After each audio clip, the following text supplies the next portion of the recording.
We give thanks to you, Yuvah, our Elohim, for you are our Father and the God of our fathers forever and ever. You have been the rock of our lives and the shield of our salvation. We thank you and declare your praise for our lives that are in your hands, for our souls that are entrusted to you, for your miracles that are with us daily, and for your wonders and your favor that are with us at all times, evening, morning, and noon. Beneficent one, your mercies never fail. Merciful one, your kindnesses never cease. May your name be blessed and exalted continually, our King, forever and ever. Let every living thing give thanks to you, and praise your name in truth, Elohim, our salvation and our help. Please grant peace, grace, kindness, and mercy to us and to all of your people. Bless us, our Father, one and all, with the light of your face. For by the light of your face you have given us a Torah of life. May it please you to bless your people at all times and in every hour with your peace. Blessed are you, Holy Father, who blesses his people with peace. In the name of our Messiah Yeshua. Amen. All right, folks. So now we're going to be taking a look at Acharei Mot and Kedoshim, which is translated from the Hebrew as after the death, and Kedoshim is holy things or holy ones. And these are two separate Torah portions. It's Leviticus 16 through 20. It's a rather large section with a lot of stuff that's super fascinating. And of course, I cannot possibly deal with it, as well as I'd like to. But we're going to kind of dig in and see what we can do. I definitely want to encourage you that if you have had an opportunity to read and digest this section this week, that you pipe in with any comments, questions, or concerns you have. Don't leave me hanging out here in the Intertron land all by myself. I want to hear from you if you got some wisdom and some insight. In this section, we're dealing first in chapter 16 with Yom Kippur, Yom HaKippurim, the Day of Coverings. And I know that we do some discussion of Yom Kippur when Yom Kippur comes around, but we also, on those feast days that we get together for Yom Kippur, we often talk about a theme about Yom Kippur without always talking about Yom Kippur directly from the text. And so I thought it would be good to spend just a little bit of time detailing some of the amazing things regarding Yom Kippur. That is the day of the two goats. I know you probably remember some of the details here, but we'll go through them a little bit and see what we can see. There's some amazing and wonderful pictures here of our Messiah and some deep spiritual wisdom of which I am capable of explicating for you to any great degree. So let's take a look here. In Yom HaKippurim, we have from Leviticus 16, starting in verse 1. I want to just, I'll go through little details at a time.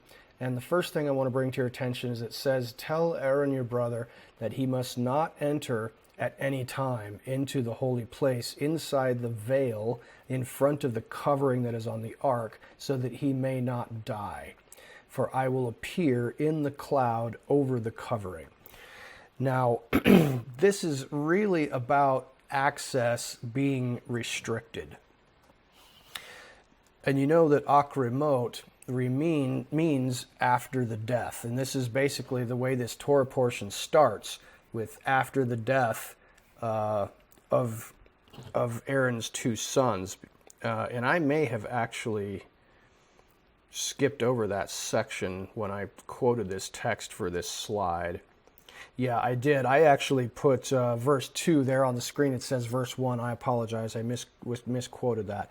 But at the very beginning it says, "And Yuvah spoke to Moshe after the death of his two sons, the two sons of Aaron, and they drew near before Yuvah and died." So I left out verse 1 and started at verse 2. So this is the instructions that come to Moses and Aaron after the death of Nadav and Avihu. And you remember that they died from being stricken by the fire of God for bringing strange incense. And now we are getting additional information regarding the limited and restricted access that we have to the holy place. And I think that what we want to bring to our mind here is that if God can be approached in a physical space whenever you like, then we know the familiar saying that familiarity breeds contempt. So if you are able to access the holy place anytime you like, then God no longer becomes holy. Then that familiarity breeds contempt, and he's saying, look, you can't come into my holy place anytime you feel like it. And then he gives him detailed instructions regarding how to do it once per year. And here is where he gives him the rules of access. They're quite complicated, and I just want to walk through with you a couple of them. First, we have a bull for a chatat, which is a sin or an expunging, a purification offering for himself and his house. There is a ram for an olah, a going up, which is his desire, representing his desire to approach the most holy place. And then we have 2 goats, one for Yehovah and one for Azazel, and we'll deal with that in a moment. So he has special clothing that he has to put on, and I know some of you may have seen some high priestly garments with the headdress and the gold plate on the forehead and the breastplate with the stones and the stones on the shoulders. This says that he is not to enter with that fancy gear on. He is to be, and from verse 4 you can says he should put on the set apart or holy linen long shirt with linen trousers on his flesh, that would be underpants, and gird himself with a linen girdle, and be dressed with the linen turban. They are holy garments. When he will bathe his body in water and put them on. So if you've seen an inaccurate representation of the priest in his regalia with all the blue and the colors and the bells and the whistles, sprinkling blood in front of the holy place, that would be incorrect. The instructions clearly say he is to be dressed in all white. Linen is white unless it's been dyed, and this linen has not been dyed. So he has special clothing to wear when he enters the holy place, which is pure white. And I know that for some of you that is probably bringing some passages from Scripture or some images to your mind. Anybody have an idea regarding this white clothing?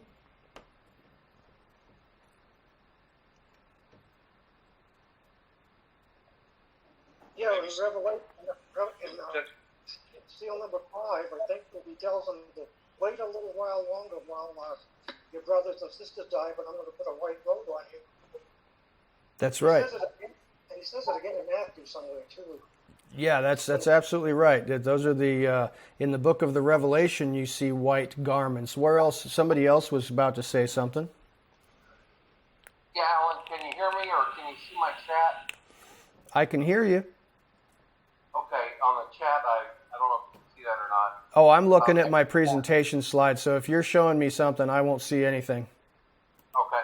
Edersheim said that the high priest wore the same clothes he wore at his wedding day. Yeah, that could be. Also in Revelation, the white linen represents the righteous acts of the saints. Right. Absolutely. So I think both of those are a really good idea. And when Yeshua perhaps goes and meets the Samaritans coming out of that town, and they are, he's, behold, the field is white. It is surmised that those people were wearing white garments.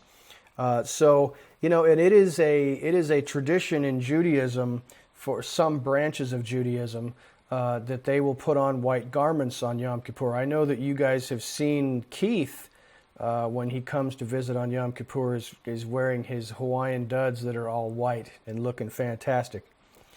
So it is a tradition in some parts of Judaism, and with Keith, of course, to wear all white. I don't have anything all white, or I might actually do that. I'm going to have to get me a robe or something. But what's that, Angela? No, you're not going to see. No, she will not. A white robe, and you're not wearing it. She will not allow me to wear a white robe. Now I'm curious, why would you not allow me to wear a white robe? It's really self-explanatory. It's really self-explanatory. I'm sorry, folks. Okay. So, he's wearing all white clothing only for this one place. His fancy duds are not being used in this situation. Now, there's a cloud of incense that has to be put forth, because it says, in another place that this cloud of incense is almost seems to be some type of a protective shield. It says that and the understanding from the rabbinic literature is that they're getting a whole cloud of this incense going to fill up the Holy of Holies, so that you almost can't see. It needs to be thick, and that is to protect the priest. That is a bit of a mystery, and if you think about what that incense represents, I know that you guys are familiar with the idea that the incense is like representing the prayers of the saints. And it makes me wonder, I don't have an answer for this, but if you think about incense being a representation of the prayers of the saints, what would be the imagery of this place being filled up? Excuse me? Excuse me? Nothing, bud. Sorry. Oh, okay. So yeah, there must be some symbolism that I'm not quite able to articulate there, but something about the prayers of the saints, and I don't know if that. It reminded me perhaps that the people outside of the tabernacle, the Israelites. I know that according to Edersheim and other sources, Josephus, for example, say that this is a day. This is an event which is, it's like all the people are standing outside just kind of holding their breath, and got their hands clenched, and they're just waiting to see what's going to happen, because this guy he's only got one chance to get it right, and it's on this one day, and that they are fervently praying outside amongst themselves that this will be an acceptable offering to Yehovah, to cover the sins of the people and cleanse the tabernacle. And so it makes me wonder if that cloud of incense is representative of that in that way, and that the people are supposed to be praying fervently, that the high priest gets it right and does it right, and his heart is pure. Because I know you've heard the stories about the high priest dying in an attempt to bring the blood inside the Holy of Holies. I know that you've heard probably also stories about ropes being tied around the ankle of the high priest as he goes in case he dies, so they can drag his body out of there. Our high priest did die to bring the blood into the Holy of Holies. And Angela said our high priest did die to bring the blood into the Holy of Holies, and this is absolutely true in the sense of Messiah Yeshua dying to enter the veil with his blood, and we'll deal with that a little bit more. Now it says, of course, that this bull is slain for the sin, to cover the sin of Aaron and his household, and its blood is sprinkled 7 times. The number 7 obviously is featured really prominently in this section. I mean, this is the feast that is happening in the 7th month. He's going to sprinkle this blood 7 times in front of and on, apparently. It's kind of weird the way it's worded in the Hebrew text, whether he's sprinkling the blood on the Ark of the Covenant and in front of the Ark of the Covenant. Is it both, or is it one or the other? I'm not really certain. It's slightly unusual in the wording there. But he puts it before the kaporet, that the kaporet is the covering of the ark, and the parachet is the veil that is separating the holy from the Holy of Holies. Sorry, got distracted there for a second. Now, I've already discussed that with you. Now, here's where it gets a little bit interesting. We have these two goats. Apparently, the Israelites have to bring two goats, and they try to make certain that they are identical goats, that you really couldn't tell them apart. I think that's part of the ritual. And that the high priest will have both of these goats brought before him, and then they will cast lots, so that one of the goats is assigned to die on the altar, and its blood be sprinkled. And then one of the other goat will be, you've heard it called a scapegoat, so that it is released into the wilderness. And it apparently bearing the sins of the people with it. Now, how does this casting of lots work? Well, it's uncertain, but some people have conjectured that there would be two stones, and that the high priest would reach into a bag or something with both hands, and there are two identical stones inside this bag, and he brings out both stones in his hand, and he is facing directly two goats that are standing in front of him, one to the left and one to the right. And if in his left hand is a white stone, then that stone goes with this goat that's right in front of him towards the left side, and that goat is for Yehovah. And the black stone is for the goat that goes out towards Azazel. Now, it is reported that they had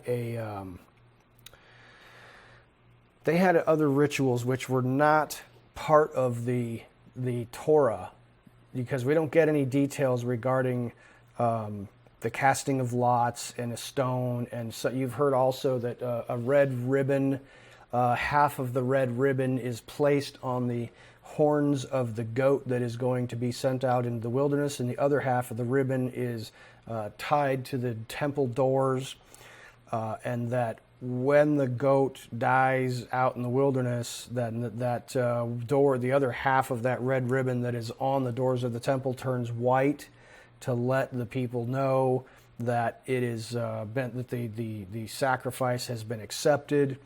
Now, that's all Jewish mythology and legend, and it certainly could be true. It's a popular story. But what's interesting about that for most people who have heard about this is that it is said that from about 30 AD until the destruction of the temple in 70 AD, that two things that had been happening continuously ceased to happen. One was that it is reported that the white stone for Yehovah always came up in the right hand. But that from 30 approximately AD until the destruction of the temple, the stone for Yehovah always came up in the left hand. It's an interesting idea. And it also is reported that the red scarlet ribbon that was tied to the temple door never turned white again from 30 to 70 AD. I certainly have some ideas about why that might be, if it's true. And I know that you also do, because that is the time that our Messiah was slain. And that the sacrifice of Yom Kippur and the priest offering these goats was no longer going to be efficacious, if you don't mind my using that 50-cent word. Now this, and we will deal with this in just a moment, but here's this section here that I want to read to you, and this is from Leviticus chapter 16, verse 15, and take a look at what this says. It says, "Then he, that is Aaron, shall slaughter the goat of the sin offering, which is for the people, and bring its blood inside the veil, and do with its blood as he did with the blood of the bull. That was for covering his own sin. And sprinkle it on the mercy seat, and in front of the mercy seat he shall make atonement for the holy place, because of the impurities of the sons of Israel, and because of their transgression in regard to all of their sins. And thus he shall do for the tent of meeting, which abides with them in the midst of their impurities. Now, what does this mean? This is telling us that this first goat that is sacrificed to Yahweh is actually to cleanse the tabernacle of the uncleanness of the people. The first bull that he slaughtered was to cover his own sin and the sin of his household. The first goat that is sacrificed to Yahweh and its blood sprinkled is to take away all of the impurities of the people that have contaminated the temple. So these two animals have been used to purify Aaron the high priest and the temple and the holy place and the altar. Those things have to be purified in order to cleanse them because of the impurities of the people. It doesn't actually cleanse the people. Neither of these animals cleanse the people. Now here is where we get goat number 1 is for the people to cleanse the tabernacle, and then goat number 2 is where we get this transfer. Now I know that you have probably heard the word semicha, which means the laying on of hands. And this is where Aaron places his hands on the head of the second goat and symbolically thereby transfers the sins of the people to this second goat. Now, I know that we have dealt with on several occasions the sacrificial system and what it means that some of the sins that were taken care of by the sacrificial system were inadvertent. You can see what's also interesting is that in the book of Hebrews, I believe it's chapter 7 or 8, I'm not sure. It's right between 7 and 10. I'll get to that in just a sec. It basically says that these sins that are being placed on the head of this second goat are sins that were committed in ignorance, which sounds remarkably like what we saw in the beginning of the book of Leviticus, where it says that the sins that were covered by the chatat and the asa offering are for inadvertent sins. Now I know that you will hear many rabbis will say no, none of these offerings at the tabernacle or the temple were to cleanse people from willful, rebellious, I knew it when I did it kind of sins. And that remains to be seen. But I will say that if you look at the text here, it says that the sins of the people, it will remove all their sins. And this is not in the section here that I'm talking about in chapter 16, verse 15. In another place just thereafter, it does say that all the sins of the people will be removed. Now, I don't know which it is, and it's a controversy. Even the author of the book of Hebrews does seem to indicate in his commentary on this that he saw it as sins of ignorance. So, apparently the semicha says that the laying on of hands transfers the iniquities of the people to this goat, whatever kind of sins these are. Remember, though, that some sins bring death. Does this atone for those? If you've not been found out, I don't know. I have some suspicions, but I would not say definitively one way or the other. Now, here's where it gets kind of interesting. It says that a ready man takes the live goat to Azazel.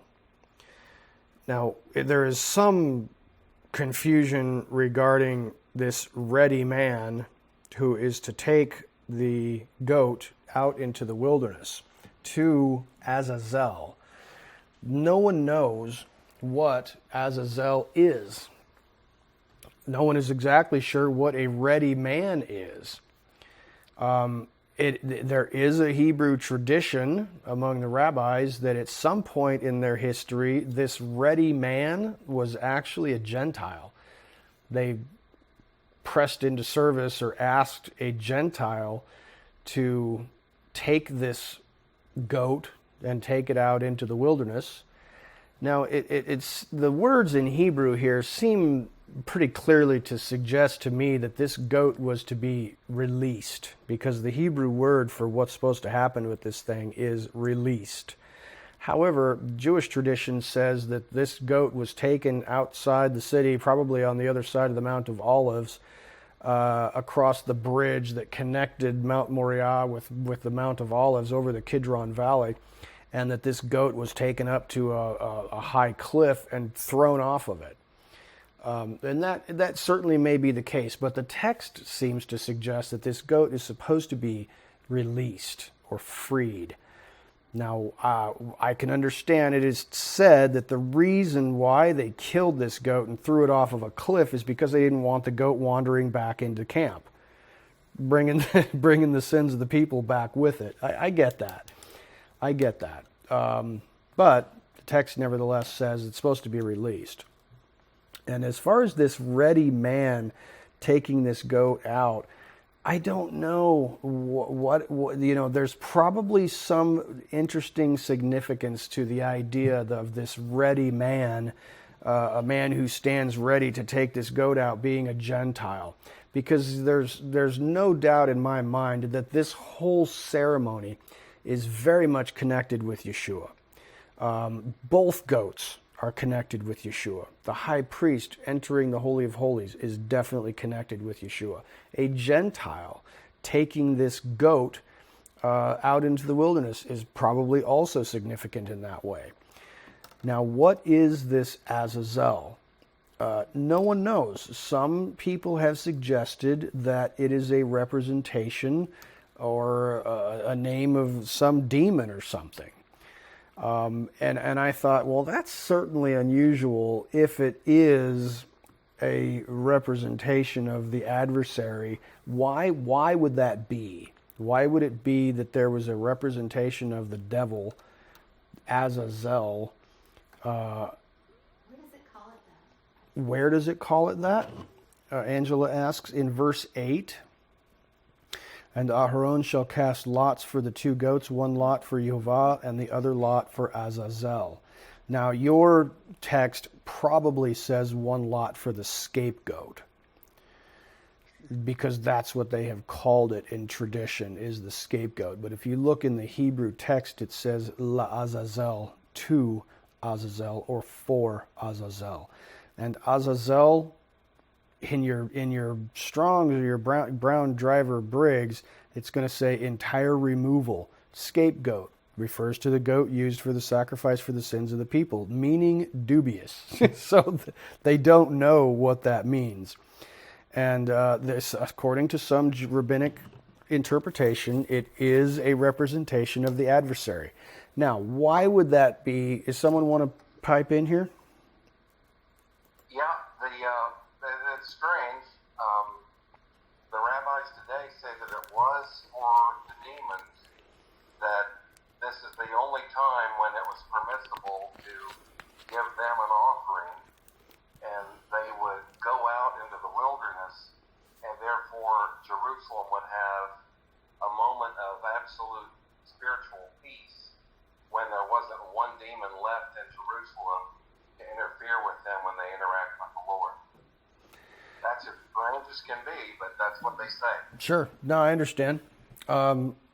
It's I heard something else from a rabbinic source which I thought was quite fascinating. And this rabbi seemed to liken it to when an enemy soldier throws a hand grenade and one of our soldiers picks it up and throws it back at him. so that the sins of the people, instigated by the adversary, as it were, are heaped on the head of this goat and then sent back to the adversary. It's like, here's all the crap that you tried to lay on my people. and I'm sending it back to you. I thought that was an interesting characterization. There's just no... That's funny. What's that? I like that. That's funny. I like that. I thought it was funny. I don't know what to make of it, but I thought it was an interesting idea. So, is this Azazel some kind of a demon creature? Then the sins of the people are being sent back out to the wilderness to some goat demon, perhaps. Well, what's also interesting is that in the next section you actually get a reference to a goat demon, which in chapter, I believe it's 18, it talks about, or maybe it's 17, I apologize, talks about this goat demon. So I don't know. It's certainly possible that the sins of the people are being sent back to where they came from. It's an interesting idea. You can run with it if you want to. So there's certainly a lot of Hebrew and Jewish tradition surrounding Yom Kippur. There's much tradition and symbolism that has been adopted. Like I know that you have heard of the trumpets of the Yom Teruah on the first of the 7th month, calling together the heavenly court.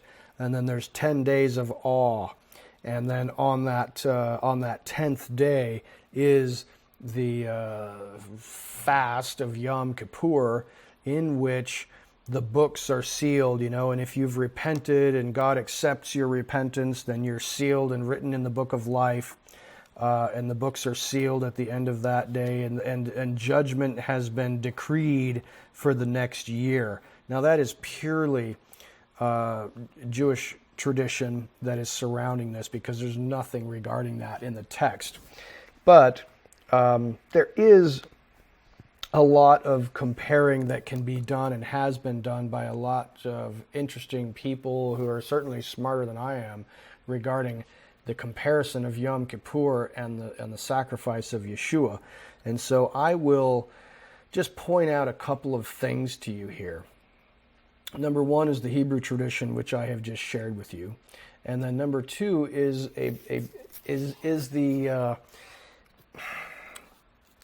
is this a prophetic shadow picture that represents Yeshua? Of course it is. Is Yeshua replacing the whole sacrificial system? That is a question which I have been looking at and trying to figure out. I will tell you this. Trying to decipher what is the absolute comparison between the Messiah Yeshua and his sacrifice and the everything that's happening in the temple, comparing and contrasting those two things is a monumental feat. It's a monumental task. It's really challenging, as evidenced by the book of Hebrews, because you can see here from this quote in Hebrews chapter 8, verse 1, that everything that this author has said prior to verse 8, chapter 8, verse 1. Listen to what he says. Now the main point in what has been said is this: we have such a high priest who has taken his seat at the right hand of the throne of the majesty in the heavens, a minister in the sanctuary and in the true tabernacle, which Yehovah pitched, not man. For every priest is appointed to offer both gifts and sacrifices. So it is necessary that this high priest also has, have something to offer. Now, if he were on earth, he would not be a priest at all, since there are already those who offer the gifts according to the Torah, who serve as a copy and a shadow of the heavenly things, just as Moses was warned by God when he was about to erect the tabernacle. For, behold, he says, see that you make all things according to the pattern which was shown you on the mountain. So, the whole point this author of the book of Hebrews is telling us is everything I have said to you up until this point has been a comparison about Yeshua and the high priest. Now, people have misinterpreted that in a lot of ways and says this is a comparison about Yeshua and the Old Covenant, or the Old Testament or the entire sacrificial system. This is simply not the case. If you look at carefully the book of Hebrews, it is making a direct comparison between Yeshua as a perfect high priest and the fleshly, earthly high priest in the form of a human. You get the whole discussion about Melchizedek. You got this offering going on. I just encourage you to take a closer look at this, because I believe the author of the book of Hebrews has just told us everything that I have said to you so far is this: Yeshua is our new high priest. Now, I have a couple of questions. Does anybody want to comment on that briefly?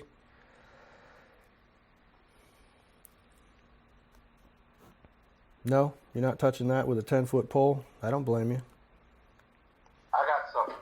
Throw it out there, buddy. Jeremiah 33 says, verse 18, and the Levitical priests shall never lack a man in my presence to offer burnt offerings, to burn grain offerings, and to make sacrifices forever. That's right. That is part of the new covenant, which is the fulfillment of the new covenant. When the Messiah establishes his kingdom on this planet, we know that there's a new temple, there are new sacrifices, the whole thing is set up again. And the Levitical priesthood is not done away with. Other comments? Hey, Alan. Who is it? Keith. It's Keith. Tell us. So, What's up, Keith? okay, so if this is Herod's temple, and I know there was not an Ark in the Covenant in the holy place, where were they sprinkling blood? On the curtain, presumably. Or in the dirt. Okay, so, but they were never entering and going, unless they were going in and then sprinkling on the floor. So. Yeah, that's an excellent point. I mean, number one, yeah, we don't have, as far as we know, we don't have an Ark of the Covenant in there at this time. So what are they doing exactly? We don't know. We also know that there's a tremendously corrupt high priesthood involved at this time. And yet, Yeshua has a great reverence for his Father's house. But it does seem to be somewhat deficient and lacking at this time, for sure. Someone else was about to speak. Was it you, Mikey? Yeah, I just have two questions. So I wanted to go back to what you were saying about the atonement for the sanctuary. Would you very much mind, Michael? I apologize, Mike. I can't hear you terribly well. Can you bring your face closer to your microphone? Yeah, can you hear me? Much better, thank you. You had made the comment about the atonement for the sanctuary. Yes. And I'm wondering, in the end of verse 17, where it says, and he shall make atonement for himself and for his house and for all the congregation of Israel. Okay. I thought I heard you say that it was not for the people, but for the house. Does this imply that it's also for the people? It certainly does, and yet when you get to verses 19 and 20, it talks about he's sprinkling some of the blood and cleansing it and setting it apart from the uncleanness of the children of Israel. So, yes, believe me, I'm very much confused about this. And yes, there does seem to be, but now, is that from the goat or is that from the bull?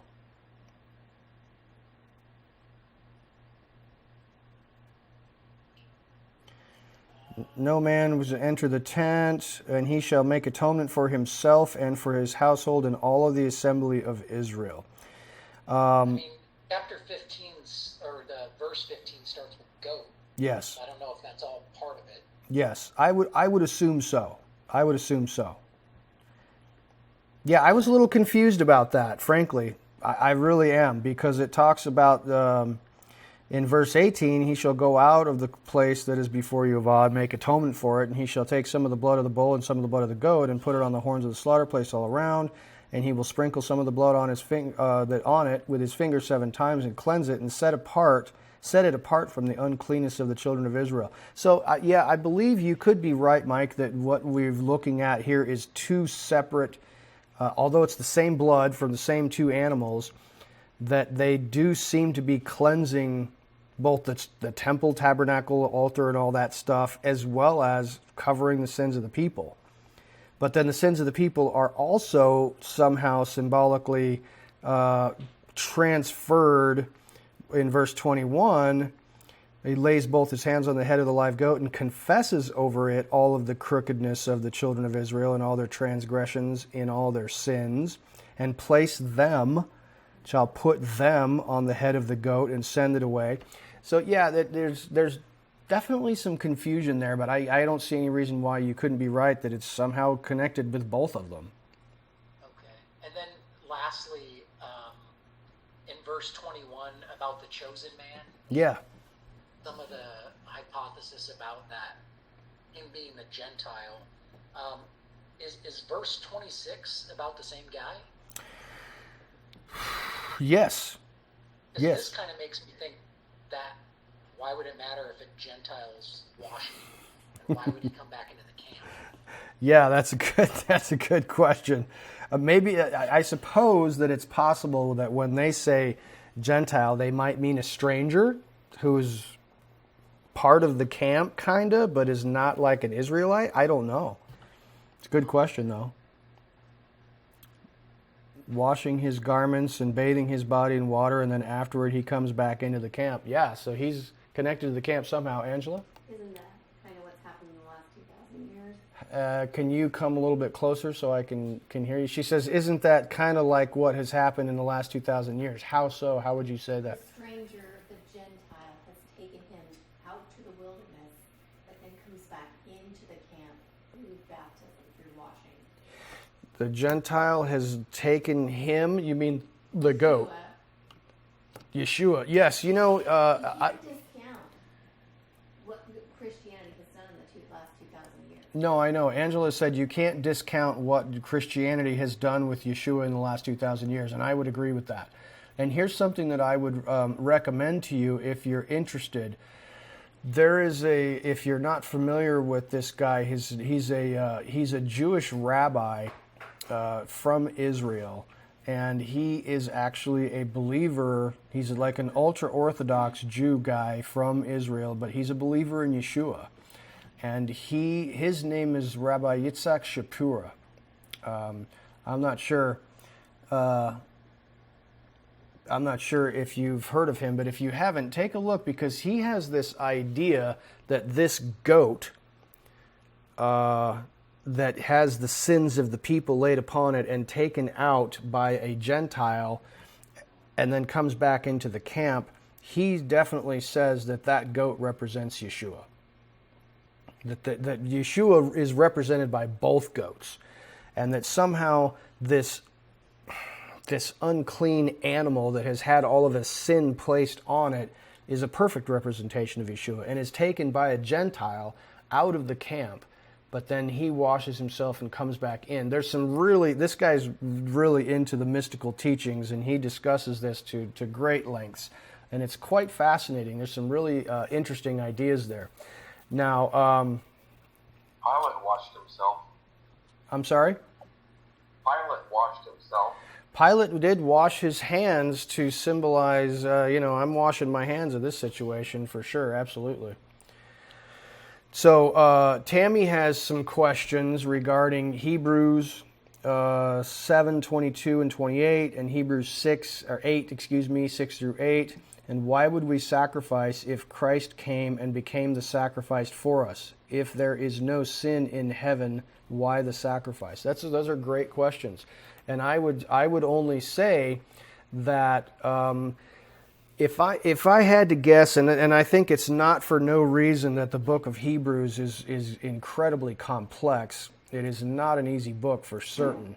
But, I think that what the book of Hebrews is telling us as clearly as can be is that Yeshua is this new high priest, which is taking the sin of the people and bearing it upon himself and is obviating, removing the need for a Yom Kippur sacrifice of the people. Now, so I'm going to try to answer Tammy's question in a couple of different ways right now.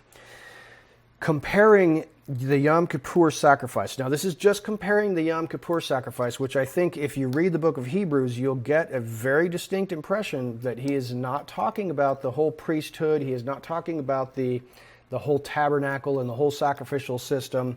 He's talking about Yeshua becoming a high priest and bringing his own blood inside the veil to replace the sacrifice that was done year after year by a human high priest who had to offer a bull for his own sins, and it was a thing that had to be repeated year after year. But Yeshua's sacrifice is done once.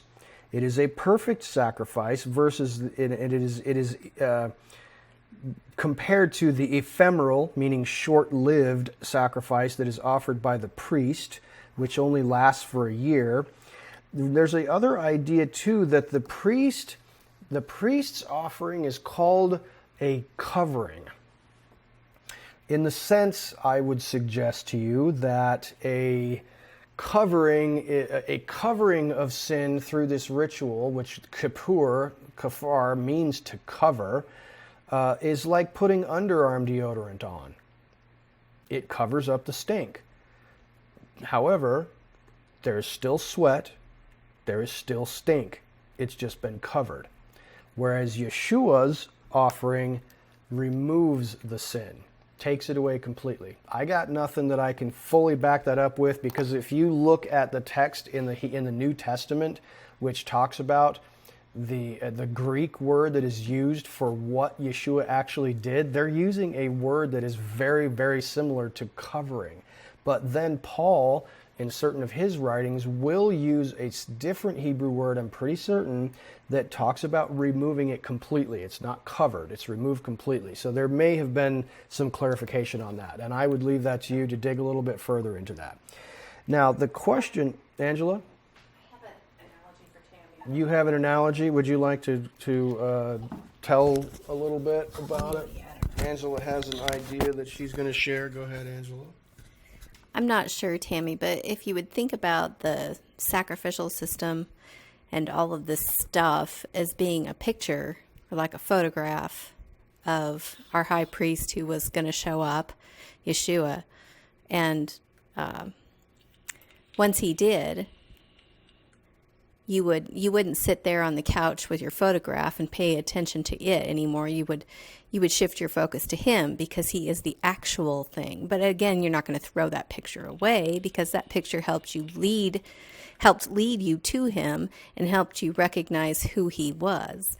So while he is a replacement for that photograph, in one sense, I think maybe a better way to think about it is he is the fulfillment of that photograph. He's the actual 3D version of that photograph. So that you don't need to throw that picture away necessarily. I think that's a good idea. And I'll also throw this idea out there for your consideration. And this is something that you kind of have to look at it from the perspective of, did God set up a system that was meant to fail? Did God set up a faulty system that was meant to fail? Was it weak and useless? If you're looking at the book of Hebrews, chapter 7, verse 18, is he talking about the whole Levitical system being weak and useless? Is he talking about the Torah being weak and useless? Certainly not. Certainly not. Or perhaps, was it always faith in regard to what he would do and did do? And Messiah Yeshua was always the efficacious element that a spiritual and a faithful person could look at this, in this whole sacrificial system, and project into the future regarding faith in Messiah's provision. Provision was made, otherwise no Hebrew has been redeemed since before the Messiah. So this system did work. Was it set up to fail, though? I have real questions regarding God setting up a faulty system. And some people would say, well, it's just to show you that it's screwed up and that he's going to put a better system in place. I don't think so. Otherwise, why would this system come back in the millennium? And there are sacrifices in... Someone's talking? Someone's talking? Okay, hold on a second. I got people chomping at the bit here. Tammy, I'm going to allow Tammy to say something just a sec, and then we'll go take them one at a time. Go ahead, Tammy. Okay, so I have a question. My to add to that is, it says, for then, this is in Hebrews 10 and number 2. It says, for then would they not have ceased to be offered, meaning sacrifice, for the worshiper once purified would have no more consciousness of sin. But those sacrifices were a reminder of sin. So it says it's not possible that the blood of bulls and goats can take away sin, right? So that is Christ correct. came. Right.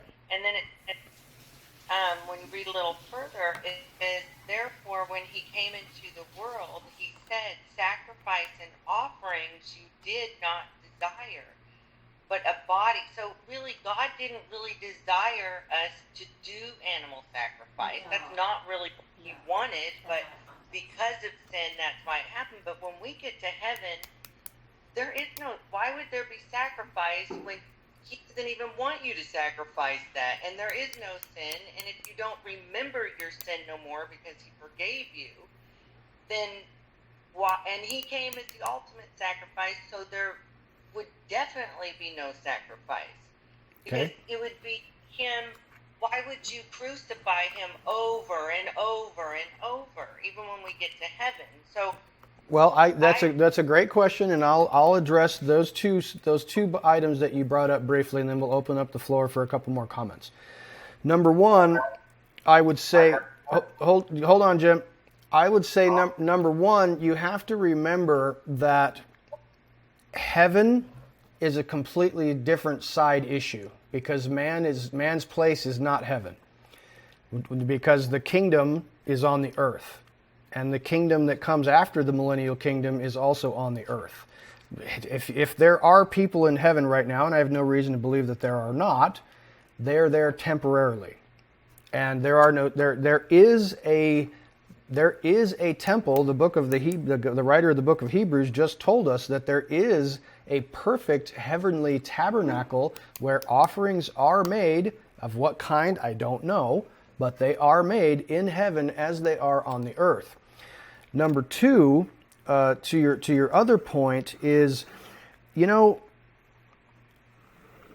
fact that there is going to be another temple on this earth when the time comes that Yeshua is on the planet ruling for 1,000 years, and there is Levitical priesthood offering sacrifices, lets us know that our understanding of Yeshua doing away with all of the sacrifices is just faulty.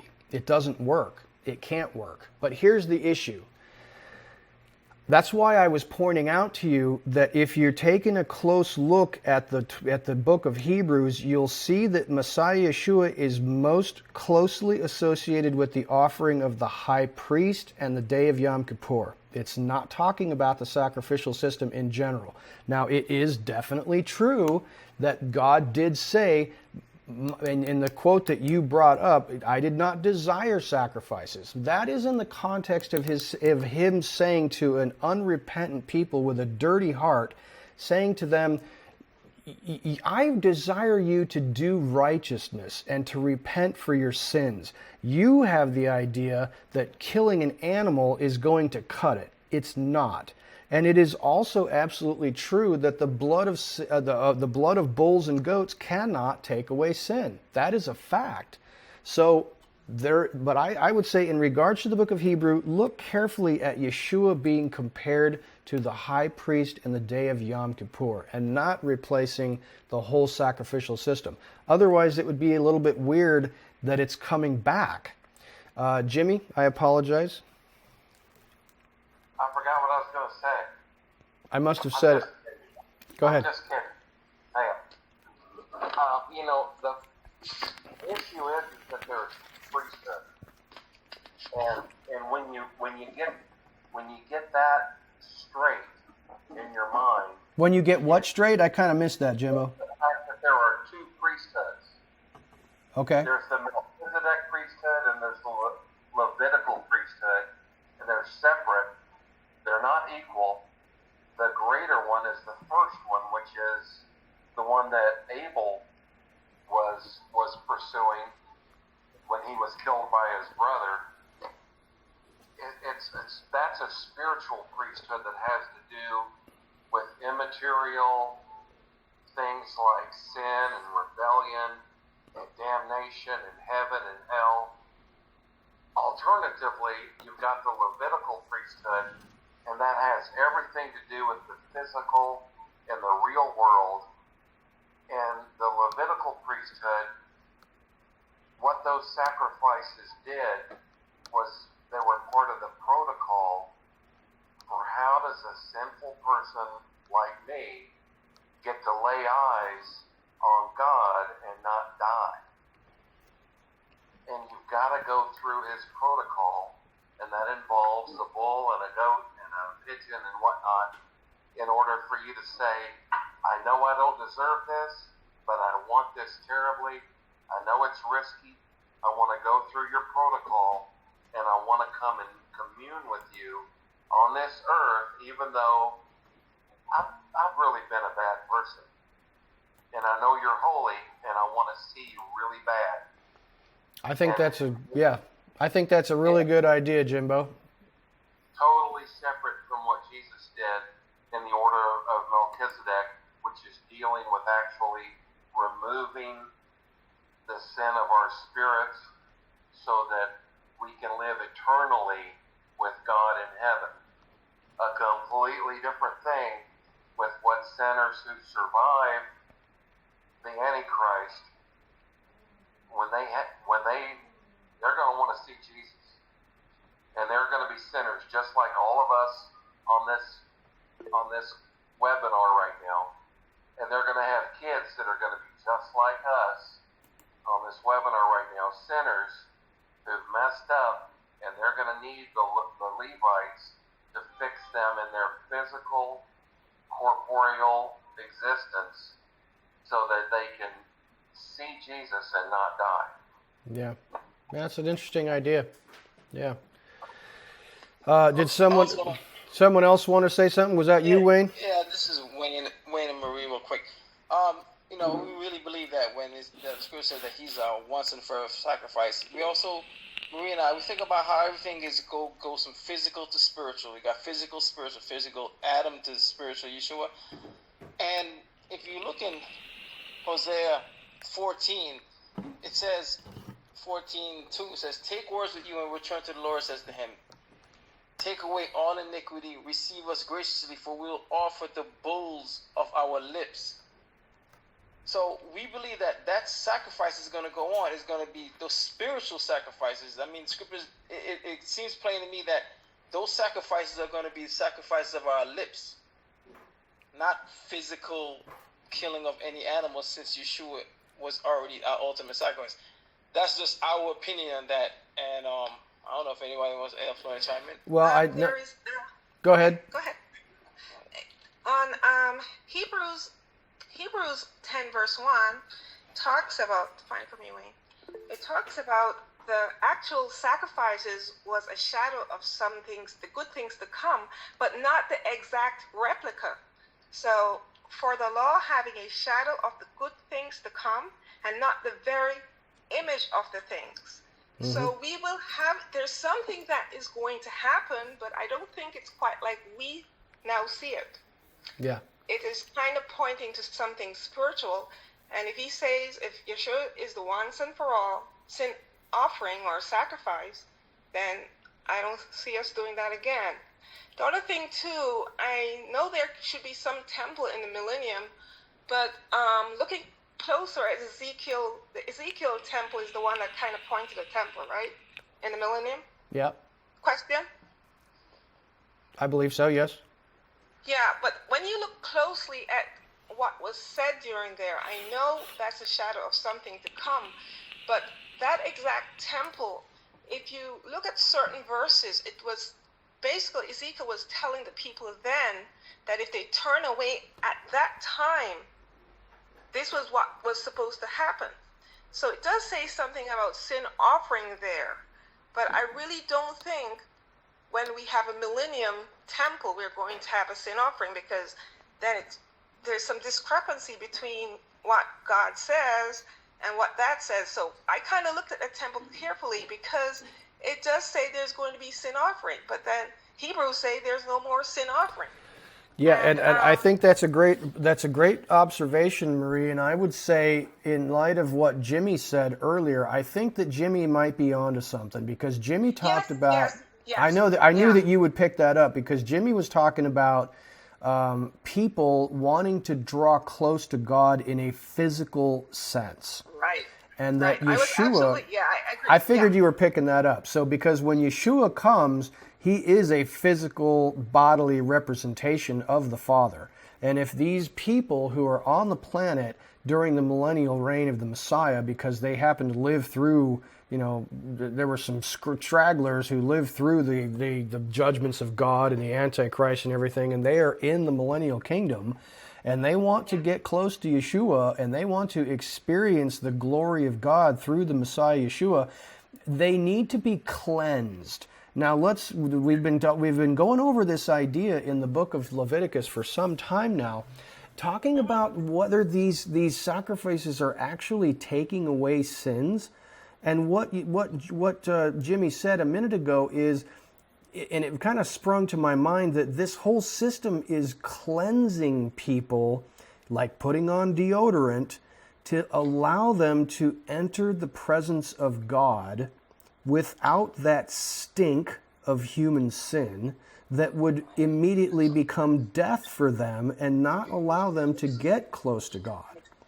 So it is certainly possible that what we're talking about with the sin offerings in the book of Ezekiel and also in the book of Leviticus are not actually taking away the sins of the people, but are really providing a covering of the sins of the people and not an actual removal of those sins. Now, I want to draw your attention to this quote. What's that? Oh, yeah, sorry, hold on just a sec. This quote from John F. Walvoord, I know many of you might know who he is. He's a very famous Christian commentator from Dallas Theological Seminary. And he says, "Some have felt it impossible to have a system of animal sacrifices subsequent to the one sacrifice of Christ on the cross, in light of New Testament passages stating that the sacrifice of Christ makes other sacrifices unnecessary.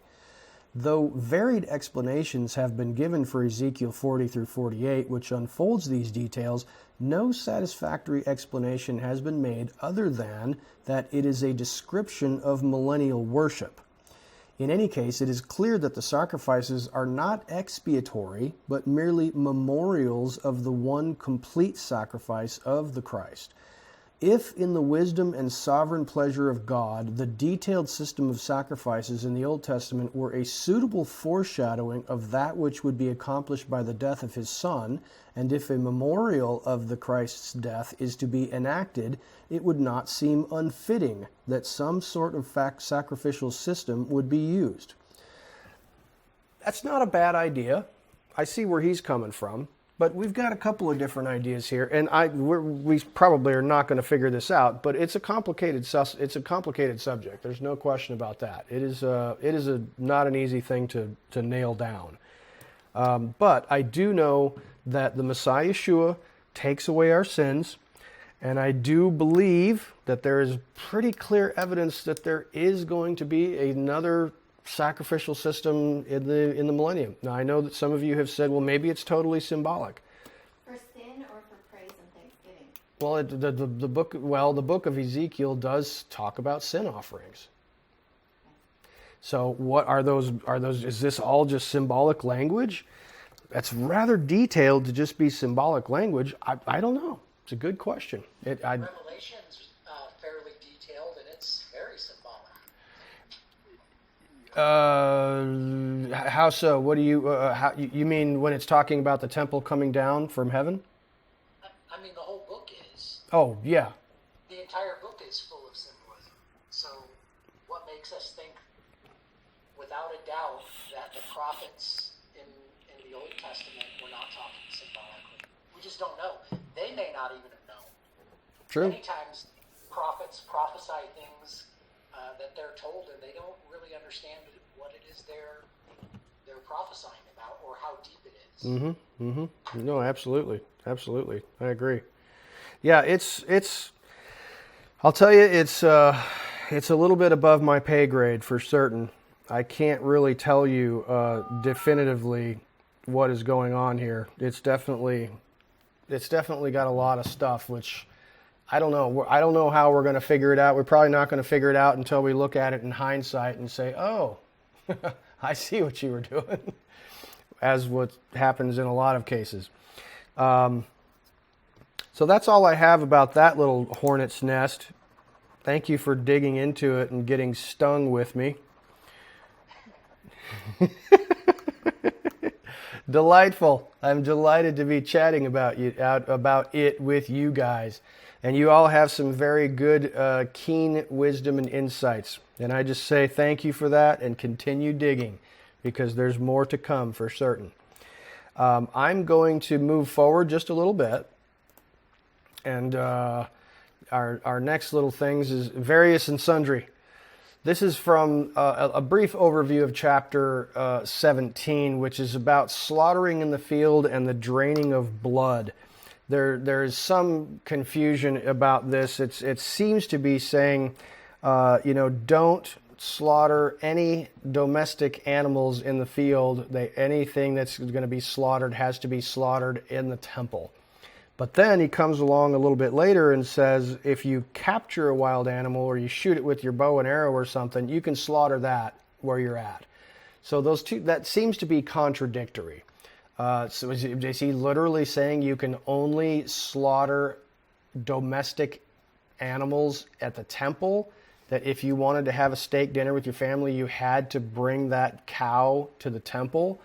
I don't believe that that's what he's saying, because there are some verses in there which seem to indicate that not that what they're doing is just slaughtering animals for meat out in the camp, but that they were actually making sacrifices out in the camp, and that you cannot do that. You cannot make sacrifices anywhere you please.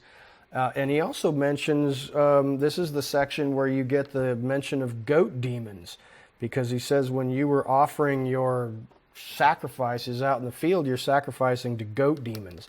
So that's just what I wanted to bring up regarding chapter 17. It has a lot to do with draining, not eating blood, making sure that you drain the blood, and not slaughtering animals out wherever you like. Angela? Is seer the word for goat demon? What? Seer is just goat. That's not the word you're talking about for goat demon? No, that is not the word. Seer just means hairy goat. In verse, excuse me. Pretty sure. Yeah, I'm pretty sure. Does anyone know where this is? The goat demon thing in chapter 17? Yeah, okay, sorry. It's verse 7. And let them no longer slaughter their slaughterings to demons. That is actually no more offer longer sacrifices unto devils. Leseraim. Seer. Yes, that is correct. I apologize. That's the plural for the seer. Yes. For goat, which is also the word describing Esau's hairy outer skin who killed animals in the field. Angela has pointed out that this is Esau, the hairy one, who also might have sacrificed animals, killed out in the field. This is for certain. You can see when you look this up in the Hebrew 81:63, which says hairy, a he-goat, a buck, or a sacrificed animal as a sacrificial animal, or satyr, may refer to a demon-possessed goat. What'd you say, Angela? If you go to the first use for that word, it's in Genesis 27. Yeah, the first use for that word is in Genesis 27, verse 11, where it says, "And it came to pass, and he said to Jacob about Rebekah his mother, Behold, Esau my brother, the man is hairy, the man I am smooth." Yeah, Sair. Interesting. Maybe it has something to do with killing them to satisfy your physical appetite instead of offering them up to the Lord, realizing that that's a life sustained. Could be taking animal life cheaply. Yeah, it's an interesting idea. Going to move forward just a little bit. Any comments in regard to chapter 17? Yeah, an animal must be bled correctly. Roadkill still has its blood in its flesh. That is correct. Now, God does say that if you come upon an animal that has been torn by wild beasts or has died of itself, you can actually eat it. But it says if you do, you will be unclean until evening. You must wash yourself and your clothing, and then you will be clean at evening time. However, it does say if you do not do this, your guilt remains. So that's certainly interesting. Roadkill is legal in Montana. That's right. They passed the law a couple of years ago. People were so happy. That's ridiculous. You had a 600-pound elk with your Corolla, and you got a real problem, but at least you got 400 pounds of real meat. Yeah, that's very true. Very true. Looking at chapter 18, going over one chapter, you'll see, I'm going to read for you just verses 1 through 5. And this says, "And Yehovah spoke to Moshe, saying, Speak to the sons of Israel, and say to them, I am Yehovah your Elohim. Do not do as they do in the land of Egypt, where you dwelt, and do not do as they do in the land of Canaan, where I am bringing you, and do not walk in their laws. Do my right rulings and guard my Torah to walk in them. I am Yehovah your Elohim, and you shall guard my laws and my right rulings, which a man does and lives by them." And then he goes into all of the details regarding sexual impurity. Sexual impurity. All kinds of sexual impurity. Incest, mostly. It has a whole chapter about who you are not to have sex with. And then it goes right back in verse 26 and says, "You, though, you guard my Torah, and you do not do any of these abominations, anybody among you. The men that live in the land where you're going, they do these things, and the land became defiled, and the land will vomit you out just as it did to them." So, interesting again in relation to the book of Acts, chapter 15. This is the book of Acts, chapter 15, all over again. It's talking about the draining of blood, what you should and should not eat, and sexual immorality and worship, idolatry. So the only thing that's left from that list of things that the Gentiles must do from the book of Acts, chapter 15, is to get ye to the synagogue and study the books of Moses. And that is coming up in the next section. There's quite a bit of it there. But I want to bring your attention to just a couple of things from verse 18. Or not verse 18, chapter 18, excuse me. He says in verse 3, "Do not do as they do in the land of Egypt where you used to be, and do not do as they do in the land of Canaan where you are about to go." What What do you see about those two groups of people? Don't do what they used to do in Egypt, and don't do what they are currently doing in the land of Canaan, but are about to not be doing. What do the people of Canaan and the people of Egypt have in common? Or if they don't yet have it in common, they will shortly. Excuse me? Who's talking? Well, they don't know Yehovah. They don't know Yehovah, absolutely. Well, the Egyptians do now. There was no incest in both those countries. That's right, Jerry. Absolutely. Did someone else pipe in as well? Death worship was big for both of them. Yes, absolutely.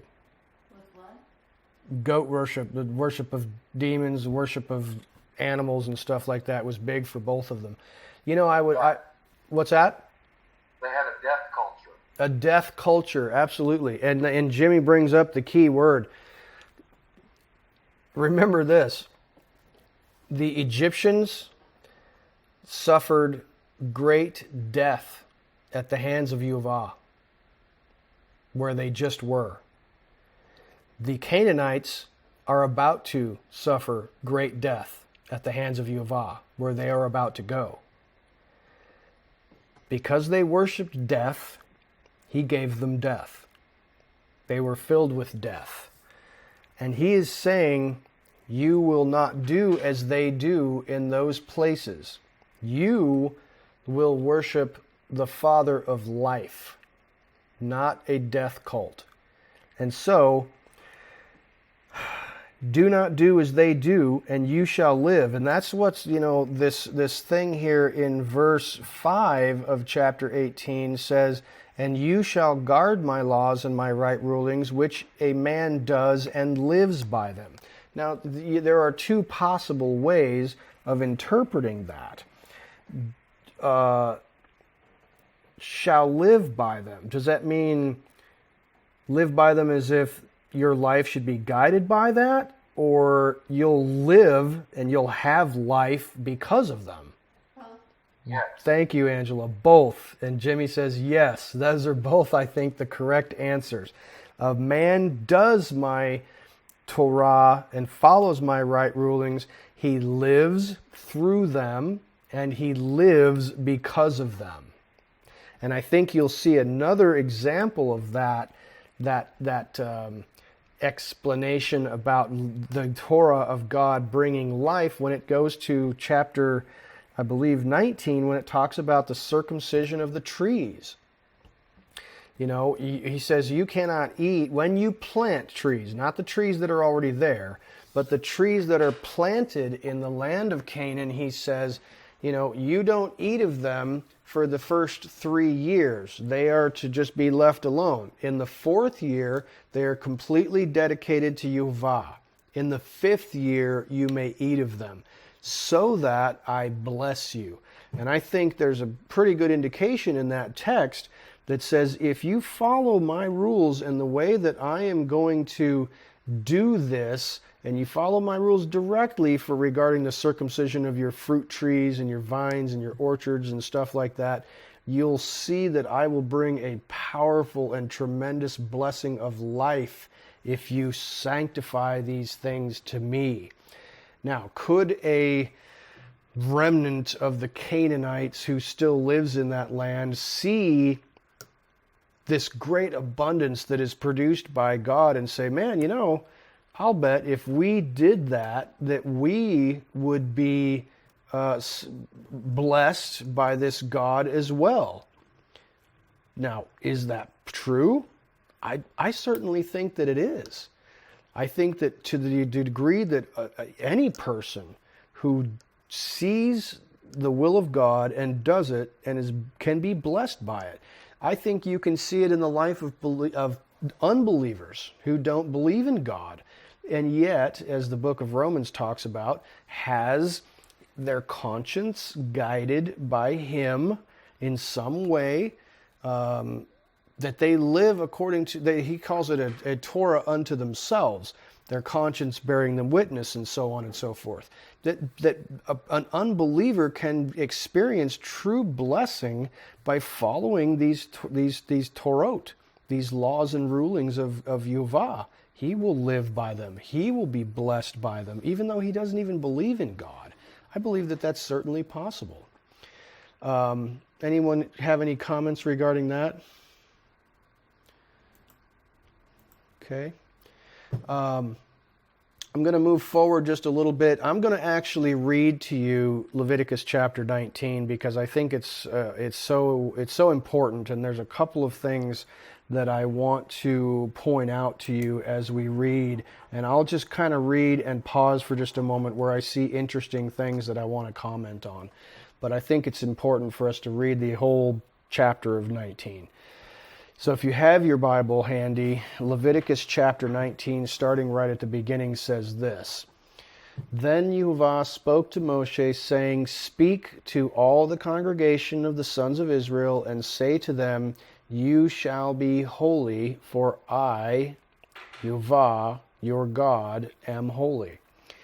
Every one of you shall reverence his father and his mother, and shall keep my Sabbaths. I am Yehovah, your God. Do not turn to idols or make for yourselves molten gods. I am Yehovah, your God. Now when you offer a sacrifice of peace offerings to Yehovah, you shall offer it so that you may be accepted. It shall be eaten the same day you offer it and the next day. But what remains until the third day shall be burned with fire. So if it is eaten at all on the third day, it is an offense. It will not be accepted. Everyone who eats it will bear his iniquity, for he has profaned the holy things of Yehovah, and that person shall be cut off from his people. Now when you reap the harvest of your land, you shall not reap to the very corners of your field, nor shall you gather the gleanings of your harvest, nor shall you glean your vineyard, nor shall you gather the fallen fruit of your vineyard. You shall leave them for the needy and the stranger. I am Yehovah, your God. Now I want to just ask briefly in that section right there, two things that I think are really important. I'm going to back up just a little bit so you can see it. Something is going on with this food, this peace offering that is offered to Yehovah, and that you may eat it the first day and the second day. But if anything is eaten at all on the third day, it is an offense, and anyone who eats it will bear his iniquity. This is a spiritual principle just smacking us in the face if we've ever seen one.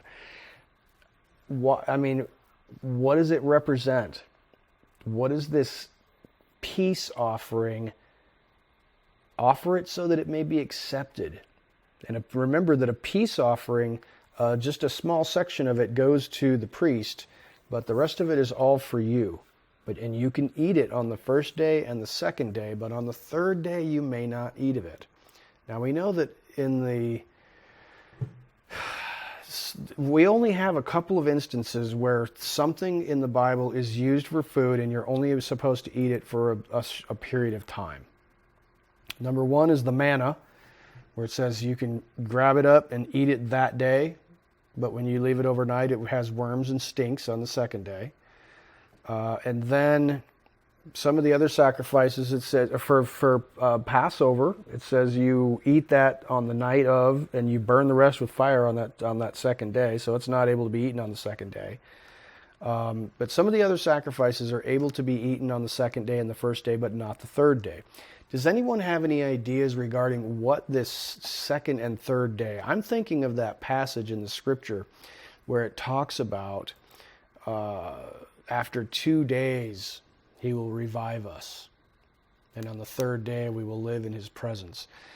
I think that there's a spiritual principle here. I'm not exactly sure what it is, and you may have some ideas. If anyone wants to throw one out there, you certainly can. But I think it has something to do with Yeshua.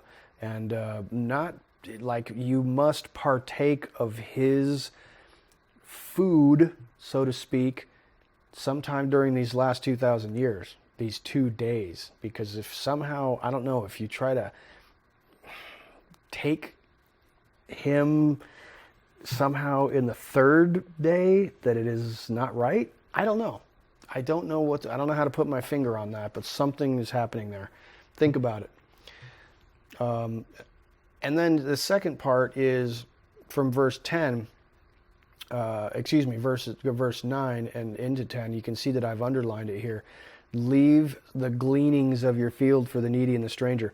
How can we interpret this today? Because and I want to continuously remind you that the Torah has laws in it that can seem to not be applicable to us or seem archaic or something because we don't live in a culture like they do.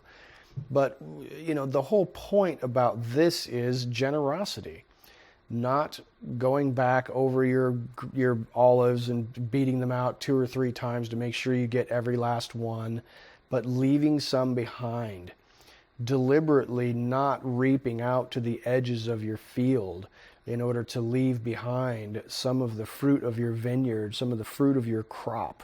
This is what we see with Ruth when we studied the book of Ruth, that she was going in the field to glean from the gleanings, that which was left behind.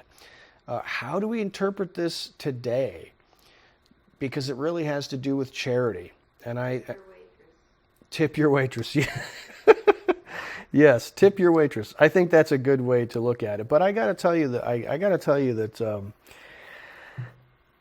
how do we interpret this? Because we don't have fields, does that mean we're off the hook? No, I don't think it does. And I think, unfortunately, that we're going to be rather unhappy when it is revealed and it is looked at that we will have God be quite unhappy with us wealthy Westerners who don't even know what poverty is, that we will be held to account, that we lived in the lap of luxury and we thought that we had everything we needed, and we didn't actually, we were not generous. We were just not. We have, there was a guy at the turn of the century in like 17 something during the Industrial Revolution, Jeremy Bentham, who talked about wealth and how in Western societies, families who got more wealth just always found a way to eat it up. They just ate it up. You grew into it. And if you lost your job or your wife lost her job or whatever, you shrank into it. That you made do, you figured out a way to survive with whatever it was that you had to survive on. If it was little, then you lived with little. If it was much, you just grew right into it. And I think, unfortunately, we have been so blessed in the West that we have a tremendous amount of wealth. And you know how it is. You've read all the church studies that say that, nobody is giving to the church. It used to be that there was a tremendous amount of money given in Western cultures to poor people all over the country, all over the world, to feed the hungry and all. We kind of offloaded that responsibility to our government, and that our government is certainly not doing a very good job. But I have a feeling that it's going to come down to, at some point, God's going to look at us and say, man, you had so much and you did so little with what I gave you. You ate and you drank and you were merry and you lived in big fancy houses and you drove nice cars and you had all the stuff that you needed. And you thought to yourself, hey, they take my taxes and they give my money to the poor people and they have a big screen TV and everything's okay. And I think he's going to say, really? I just have this feeling. Angela, do you have something? Yeah. Sorry, Angela's going to pipe in. Here she comes, folks. We have a piper. I think that if you just look back at the last maybe 1,000 years of world history, you can see that we're already reaping the effects of not observing this commandment. Because what happens when the poor people get so desperate because they cannot provide for themselves. You get things like the French Revolution. You get things like the Communist Revolution, the Bolsheviks in Russia. You have complete chaos. And this is going to continue over and over again as poor people have no way and they're desperate and people keep taking advantage of them. This is very true. I agree with that, being a student of history, that it is hungry people and frustrated people who cause the collapse of civilization. That's a frightening thought. But I hope that we aren't held to too firm a hand, taken too much to task regarding that, because I feel like we've failed a lot. Angela said what? She said, "Dang it." I think she said, "Dang it." No, I didn't say that. I wouldn't say that. She would not say that. I think these things, if there's like a common thread of these things with the food, what you eat being a problem, and the sex, especially the incest being a problem. We understand, I think if you look at those two things, you can understand the problem here, that these cause problems that are passed down through the DNA. They corrupt the DNA. We understand that you can eat things that cause cancer, that cause your cells to mutate, and then that gets passed down. Incest, we understand that. We see the birth defects So science has helped us understand how food and sex pass down these things that are horrible and that go into the future generations. What we don't understand is the worshiping demons part. But I guarantee you, on a spiritual level, there is something there that gets passed on. And that's the problem. This is the death. This is the death that enters and gets passed on. Just like what happened with the kid after the flood. Who was it with Noah? Cain? But he didn't do it, did he? No, not Cain. That was... Ham did it. Ham. But it got passed Canaan. to Canaan. Right. Yes. Passed down. Yeah. Yeah, good insight. Good insight. Any comments, questions, or concerns on that? All right. Fair enough. I'm going to continue reading from Leviticus chapter 19 at verse 11. You shall not steal, nor deal falsely, nor lie to one another. You shall not swear falsely by my name, so as to profane the name of your God. I am Yehovah. You shall not oppress your neighbor, nor rob him. The wages of a hired man are not to remain with you all night until the morning.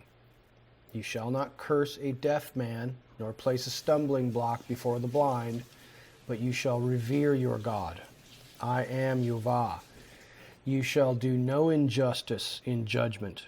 You shall not be partial to the poor, nor defer to the great, but you are to judge your neighbor fairly. You shall not go about as a slanderer among your people, and you are not to stand in the blood of your neighbor. I am Yehovah. Now I want to draw your attention to verse 16. And only for this one purpose here. It says, your text may say, do not go about as a slanderer, do not go about as a talebearer, something like that. I want to encourage you to look up that Hebrew word for slanderer in verse 16. And I want you to see where else it is used in the Tanakh, in the Old Testament.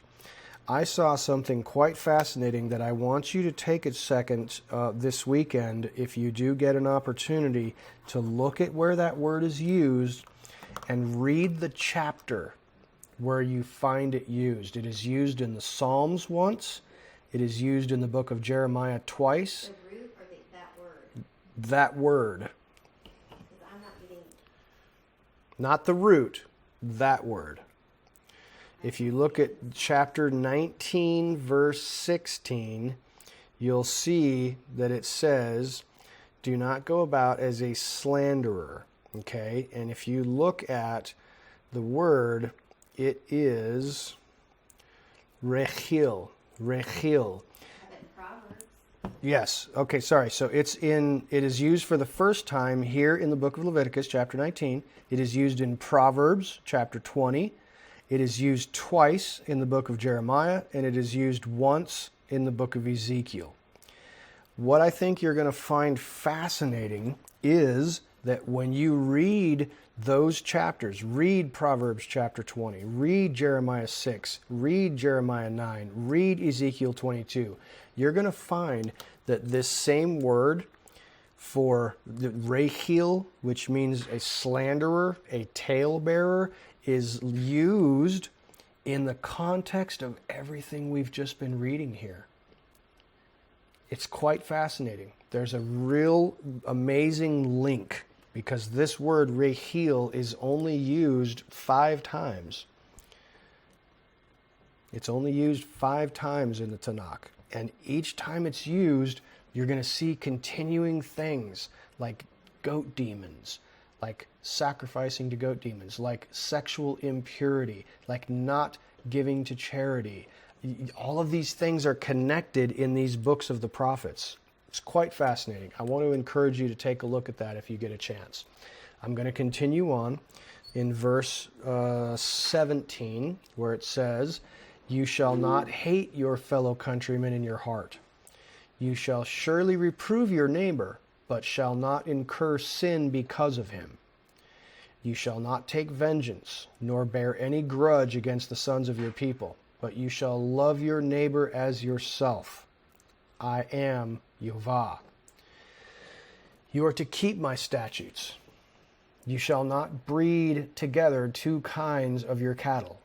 You shall not sow your field with 2 kinds of seed, nor wear a garment upon you of 2 kinds of material mixed together.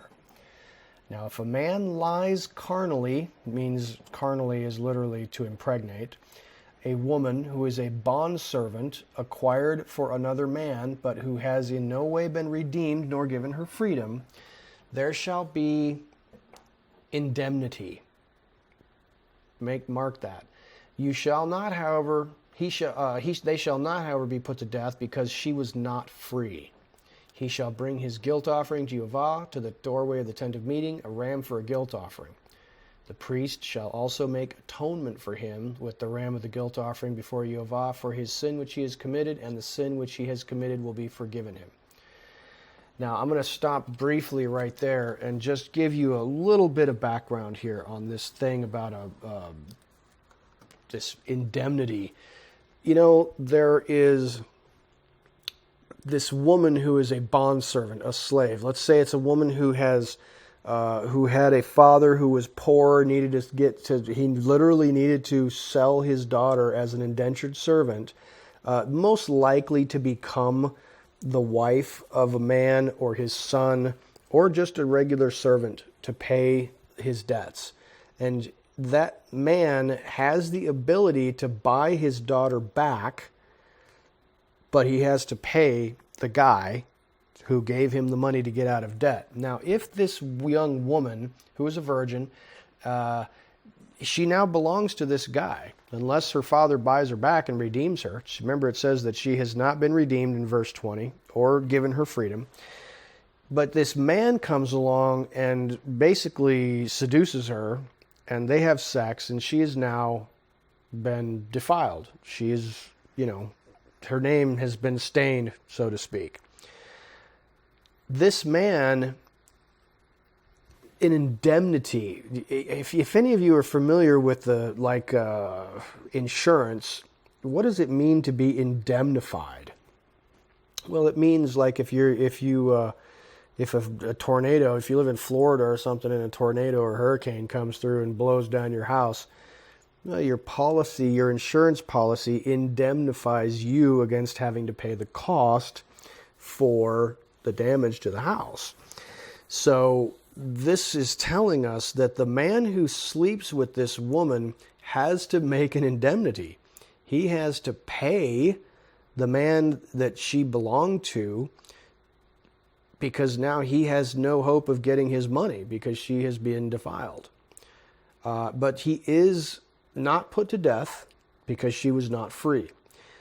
and overall, you have seen this in the Torah before, and especially looking at the book of Exodus, chapter 25, I think it starts talking about this. The Bible talks about sexuality and marriage in a simple case, which is if you sleep with a woman, you must marry her. And if her father refuses to let her marry you, you have to pay. So what's interesting here is that there's this Hebrew word is only used here. It is never used in the Torah or the writings ever again. This is the only time that this word is used. It's been a puzzle to Hebrew scholars about this word, but they actually discovered that there's something called language cognates, because there is actually this Hebrew word is related to this word bakuru, which is an Akkadian word, which means indemnification. And so there's these linguists are kind of finding out that there are certain words in the Hebrew text which are really unique, which are most likely just borrowed from the Akkadian language, and I think that's quite fascinating. You'll have to kind of look at that a little bit deeper. But I'm going to go through now verse 23, where it talks about the circumcision of the trees, which is a fascinating thing by itself. Verse 23 says, "When you enter the land and plant all kinds of trees for food, then you shall count their fruit as forbidden. 3 years it shall be forbidden to you, it shall not be eaten.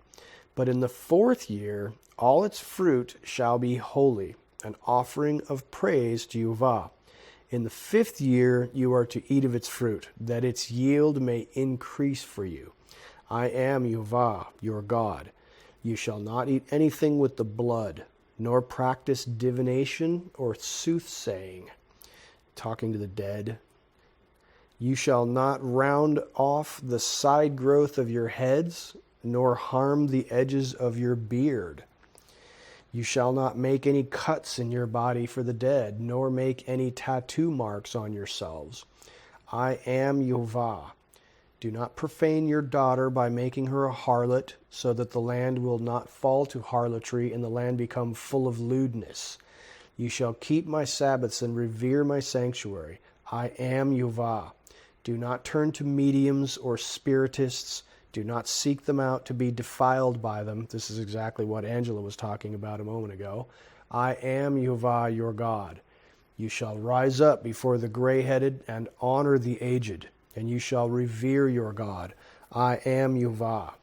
When a stranger resides with you in your land, you shall not do him any wrong.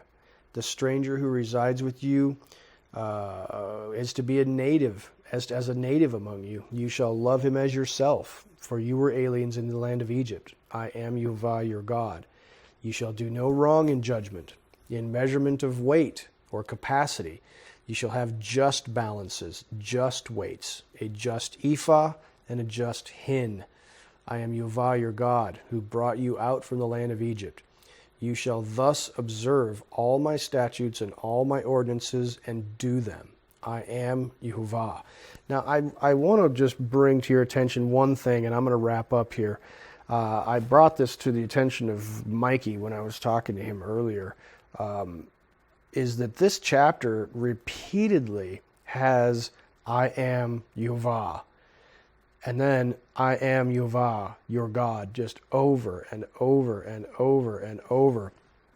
And I was challenging Mike, and I don't know the answer to this question, but it certainly draws your attention to him using this phrase over and over and over.